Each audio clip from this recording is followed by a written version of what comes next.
Marot canal या मरोच branch ही इन इलाके के मरोट कुंडाई चवन था, जेको फार्म हिन वक्त ते ट्यूबवेल से जरिए इरिगेशन में पॉन्ड करे ऐं उनखे आबाद कयो पियो वञे। मुख़्तलिफ़ घणी तइदाद में ट्यूबवेल लॻियल आहिनि, उन्हनि ते आबाद थिए पियो। पर ही 2 खां 3 सालनि में जेका शाख ठहिणी आहे ऐं जंहिंखे सुलेमान की खां फोर्ट अब्बास खां मरोट,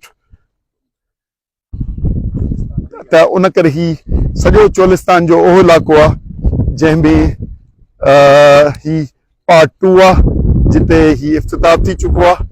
ऐं जेके बि हुकुमरान आहिनि, असीं जेकॾहिं पाण में सच ॻाल्हायूं, सलाह करियूं, सॼे मुल्क जी तरक़ी करे सघूं था।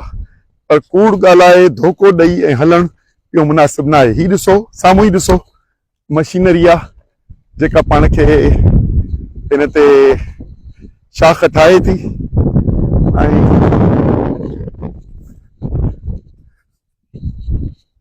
शाख ठाहे थी ऐं हिन में ही रस्तो आहे। ही मशीनरी एडवांस मशीनरी आहे जेका कमु हले थो ऐं हीअ पंहिंजो शाख ठाहींदी आहे। ऐं उन करे ही सुलेमान की खां ईंदड़ मेन चोलिस्तान कैनाल आहे, जिन खे हिननि खे 3 साल में पूरो करिणो आहे।